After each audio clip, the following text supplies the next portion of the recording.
Hello everyone, welcome to my channel Telecast-tv. I'm Miracle. You're watching a conversation with the youth president, Isoko National Youth Assembly, talking about the Ozoro festival where the assault female women, mean ladies, being assaulted during the festival. They spoke extensively about it and the intentions and the meaning of the culture. Now looking at the culture and the era in this 21st century, should such kind of culture be practiced whereby we're in a civilized and developed country like ours?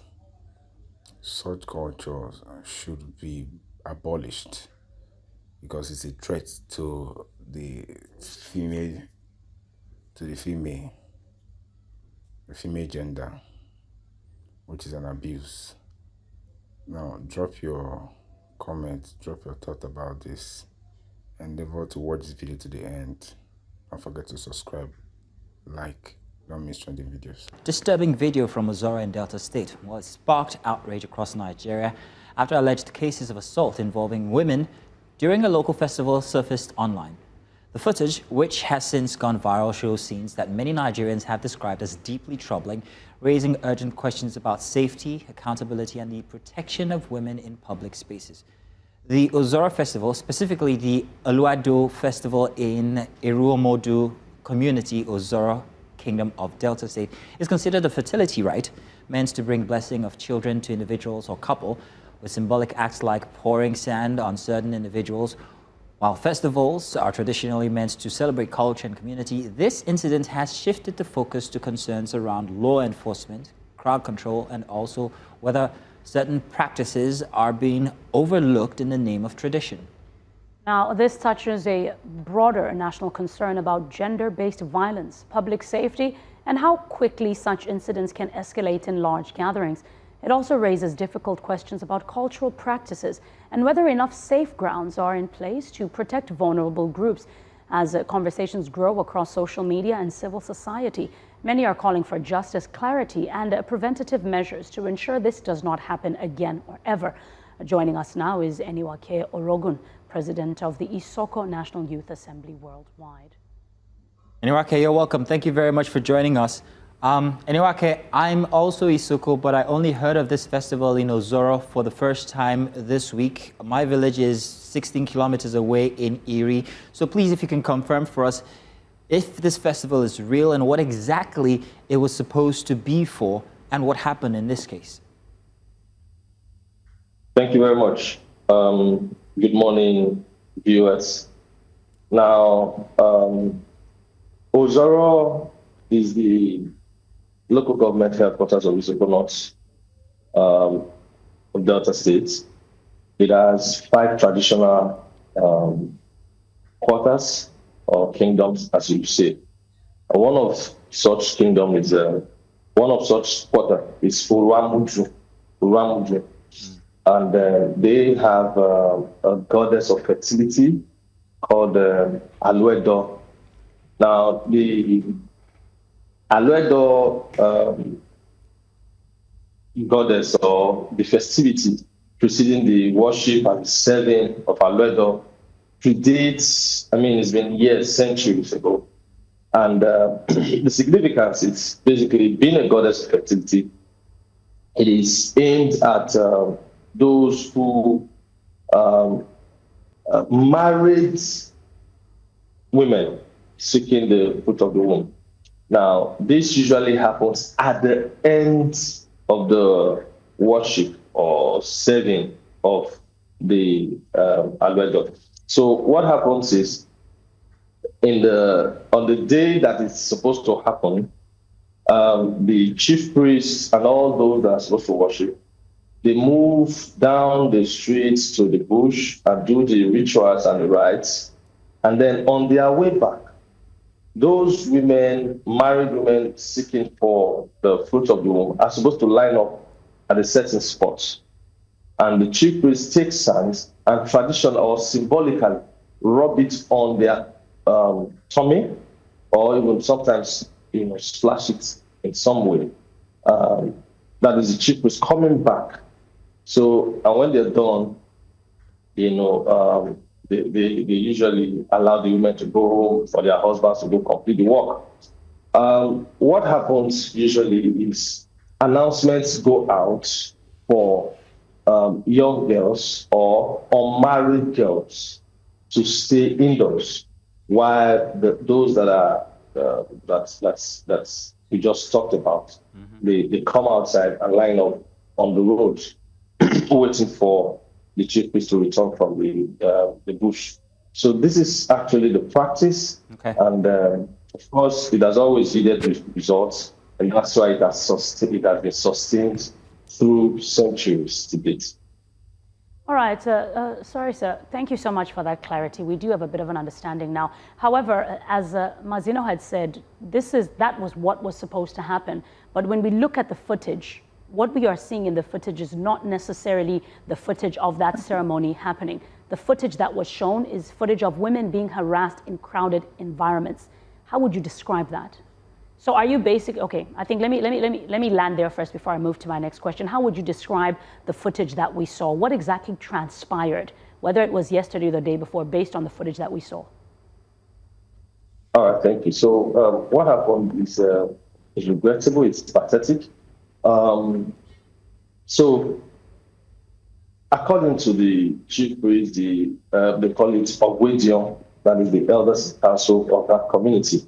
There were announcements went out days, traditionally or historically, at least 21 days, which is 3 weeks. The town crier goes round the quarter and the community.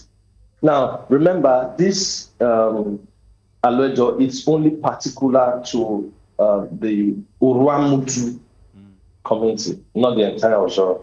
So the announcement goes around for those that are from the Uramutu community at least 3 weeks or 21 days before the main event. But sadly, this time it did go out, but in Isoko, and you know that times have changed, seasons have changed, and because of the university, and Ozoro is a town that is located on the express, and so development has rapidly come into that area. So you have people from other ethnic groups, students, all of that, that literally don't understand Isoko, and even if they may have seen the town crier, I'm not sure they would have heard. And so that is the first error. And so what happened that day is that innocent or suspecting females came out, and as it should be, like I said, it's not the entire Ozoro. So, but we saw hoodlums getting in who don't even understand the culture, who don't even understand the historical background. Okay. Started harassing people. Yes. I wanted to confirm, while you're telling this story, is it permissible for people, young ladies who did not hear this announcement, to be harassed? Like last year, did this happen? Certainly. It is madness. When the incident happened, condemning it, I said our cultural heritage should not be handed over to miscreants and hoodlums who don't understand our culture, and then bringing some wokeness into it. And then, such bestiality that we saw from the footage, such primordial bestiality. No. It's not accommodated and acceptable anyway. Okay, what I'm asking is, in the traditional sense of it, what happens to maidens who are out, who are not supposed to be out during the priest's or the high priest's return from the bush? What is supposed to happen to them in the past? It's what you just saw. This harassment, and sometimes... hang on. Say that, Okay, I want us to be very clear, because I'm Isoko as well. The first thing that happened to me this morning when I stepped into the office, someone said to me, "Is this what happens in your place?" And I'm like, no, it couldn't be. It must be some misconception. So once again, I'm asking, in the past, well, centuries or however long this tradition has been, when the women seeking fertility line up on the road and are blessed with sand, those who are mistaken, who are not supposed to be there, who are not supposed to be there, what happens to them? What penalty do they get? Are they traditionally supposed to be harassed, or what exactly? I hope you get it. Not harassed. You see, you have the Ogwedion, the elders council. You also have the chief priest who can put any sanction, including community service, including all manner of sanction as they may decide at the time. But certainly not harassment. It could range from community service, cleaning, whatever it is, as the council, the Ogwedion, may decide in consultation with the chief priest. It's not like there's any any of these stiff or terrible penalties. And so how did we get to the situation that we saw from last week? How did it happen? Where did we get? How do we come from a noble celebration to one of rascality and harassment? And has this ever happened before? No, it hasn't. It hasn't happened. You see,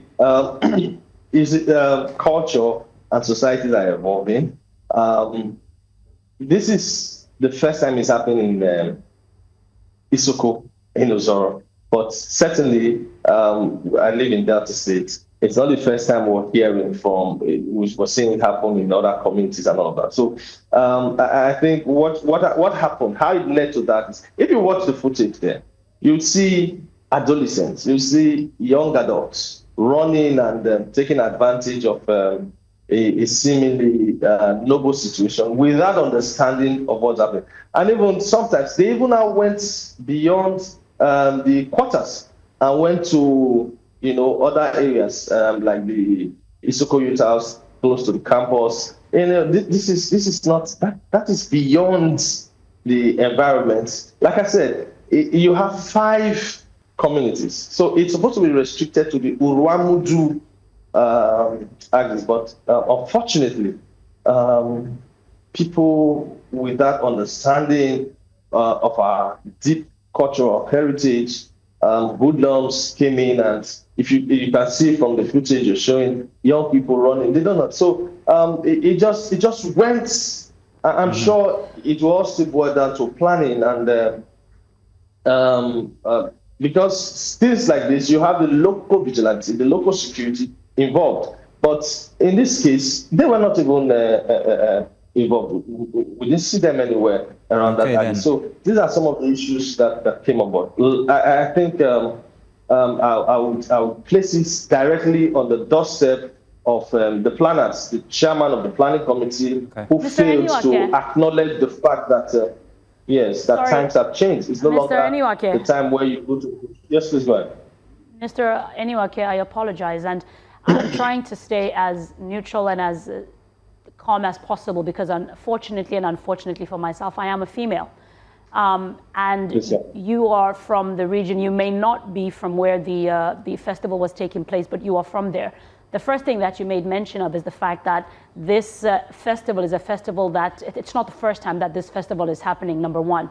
So I'm trying to understand why the correct infrastructure in terms of security, in terms of whatever watchers or Mazino, what do you call these?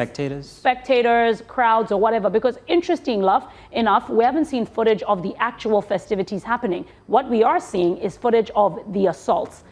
Yeah, this is number one. Number two, I detest, and I say this politely, the fact that we are seeing things like this happening where it was a group of men. I fail to believe that all those men that were scattered out in the different regions were all hoodlums. I believe that they are from the region. And then thirdly, I'm going to come to my question, but these are just things that I am pointing to that are really frustrating young girls within Nigeria. Right? Of course, the Delta State government did also as well respond following the public outrage, and they condemned this in totality. Yes, we're looking at the youth. Mazino did ask you to say in the previous years, what was the punishment for young girls that went outside that were not supposed to be outside? This is the youth. They are familiar with the festival, but they have decided that the punishment for any girl that comes outside is public humiliation and harassment. Where did they get this thing from? It came Thank from you. somewhere.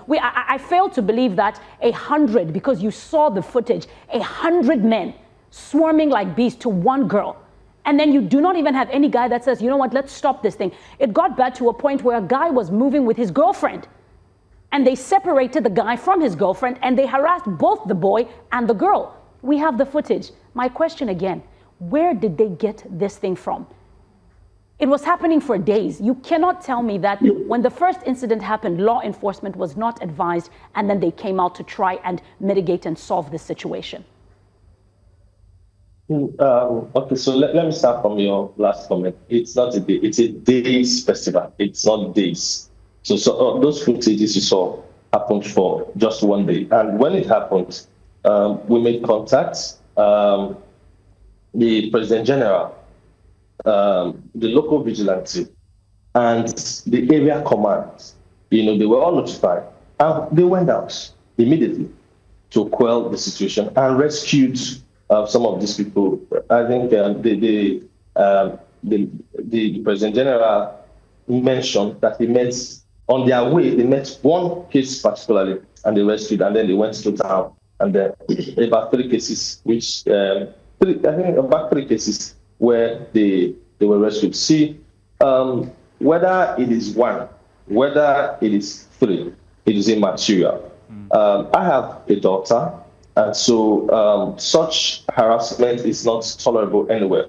Now, about when I mentioned that hoodlums, I'm not saying external hoodlums. I mean, every community has this level of, these people that you want to say maybe demented. I don't know how to put that, but these are people from the community, acknowledged, who lack understanding. So basically, what was supposed to happen is, if you find invading, like Mazino said, it's supposed to you carry that person, and like I mentioned, to the Ogwejo, the council, and all that. They also note that before such festivity happens, again, where I bring it to planning, the kingdom as a whole, the Ozoro kingdom, was supposed to be notified. In this case, the king has expressly said the palace was not even notified. This is what has necessitated the action against the chief priest, the action against the chairman of the planning committee. And then, you see, it happened in 2022. The last time this feast was celebrated was in 2022, and nothing like this happened. So it was peaceful. But how this one went through, apparently, that's where we, like I said, the planning was totally flawed in this one. The security, until we came out, there was no security on the ground. People didn't, in fact, like I mentioned, it is not the whole Ozoro kingdom. And so there are even people from Ozoro who were not even aware that Uramudu, they have decided to serve the Alue-Do for on that day. Okay. So it is unfortunate. Okay, just a second.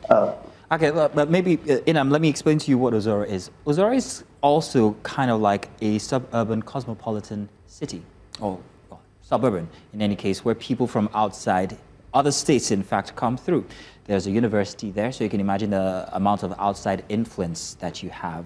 So just to give you an idea of what Ozoro is like. But then back to you, Ake. Now, let's talk about solutions. What is being put in place to make sure that this doesn't reoccur again?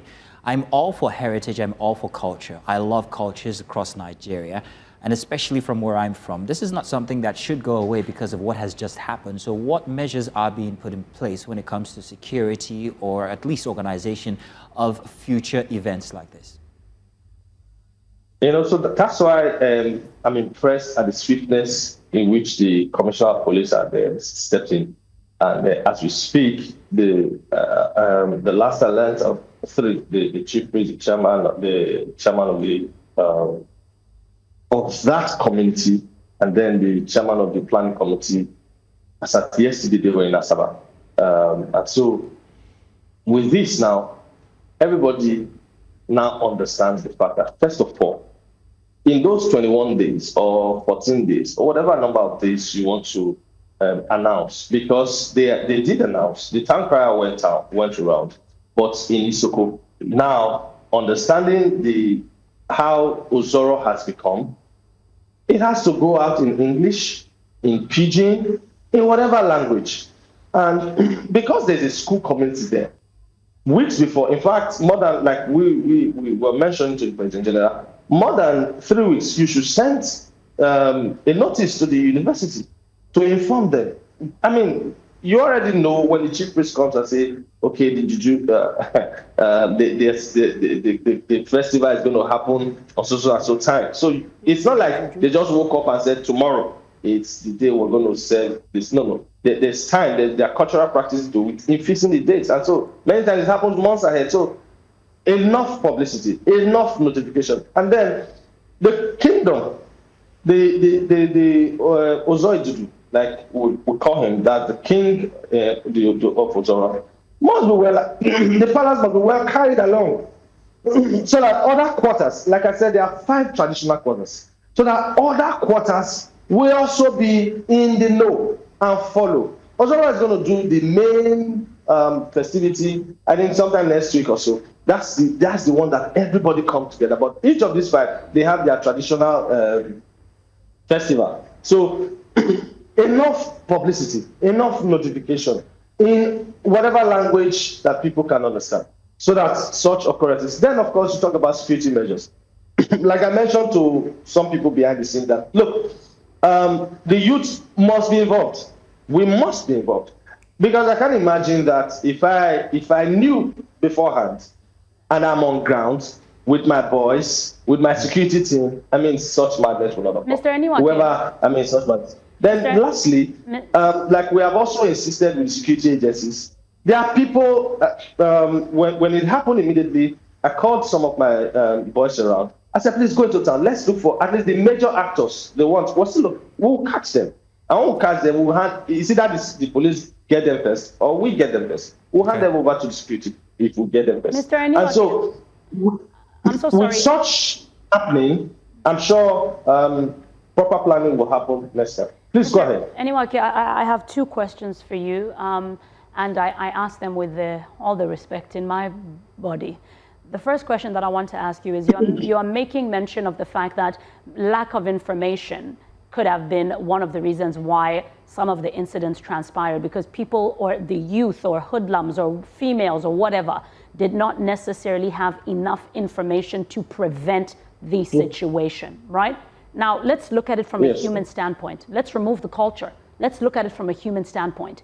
Are you basically, well, I'm not sure what it is that you're trying to imply. Outside of the cultural rhetoric and the misinformation of the culture, are you basically telling me that one of the reasons why many of these assaults took place was because the men are misinformed with regards to the culture? Does ignorance make it permissible?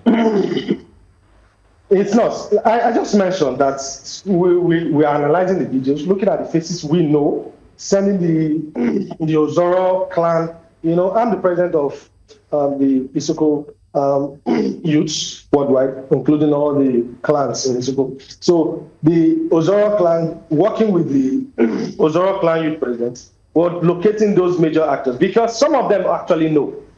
They know what they ought to have done. Like, there are some faces I know that I've seen there that, I mean, you can't say this is not the child born yesterday. If he lives in Ozoro, he knows how it works. He knows what he ought to have done. So I would not say that they were ignorant. I feel they were just stupid or wicked or just purposeful in this. That is why we're pressing the security agency to take action. Not, I mean, the ignorance is not an excuse. Right. I mean, if you have lived in Ozoro well enough to know that maidens are not supposed to be out, then you should also know what you should do when in such instances. I mean, so it's not in there. Besides, some of the it happened. I mean, there are 3 incidences, so it's not like it was widespread. But besides, while we as youths, we are particularly even furious in one of the incidents that we heard happened just outside the campus. That is way outside the Oramudu axis, where the festivity took place. So you just have some people who willfully took advantage of such noble opportunity to cause this kind of embarrassment to the Isoko nation.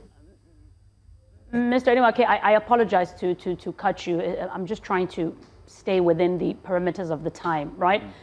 You've answered my question in such a way. Of course, like I said, again, it wasn't few people. That's a lot of men. That's a lot of men that were participating in such barbaric activity.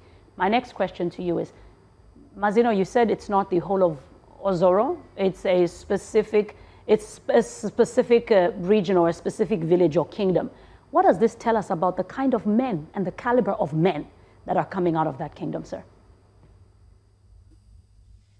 Well, all good guys, honestly. You will not use a part. You will not use a part to judge a whole. This is just one unfortunate. That was a pack of men. It was a pack of men. It wasn't one man. It was a pack of men. You're dragging. Personally, you're seeing Mazino. He's from me. You're seeing me. It's not. We're not stupid. We're not mad. I mean, we respect women. I just told you I have daughters. Okay, let me invite you back on again tomorrow. Okay, I'm doing this purposely because tomorrow we're going to have the PPRO of the Ozoro Area Command join us to have this conversation. I think it's a wider one and we can't finish it. I understand Inem's passion, being a woman, but I also understand the miscommunication, the misrepresentation of men from the area that she seems to want to point at here. But let's have this conversation tomorrow. I hope you will join us with the PPRO of Ozoro tomorrow morning when we have this conversation. Please, we're inviting you back, would you? PPRO of Delta State, rather. Would you be with us? The time, hoping the time suits. Why not? We will try and make it convenient. Especially because of the ladies there. No. Look, you really would love men from Isoko, honestly. If you're not married, I think you should be yourself. I'm actually not married, but as I've seen on the telly, I'm not sure I'm coming that side, sir. You should try. In fact, off camera, I'll make some recommendations so that you will love. I tell you. She's got me. Don't worry. Those idiots they don't represent us at all. We're not leaving the question as a question mark at all, actually. But Mr. Eniwake, thank you so much for sharing your perspective. Of course, we've seen that the situation highlights the urgent need to ensure that culture celebrations remain safe, respectful, and accountable for everyone involved.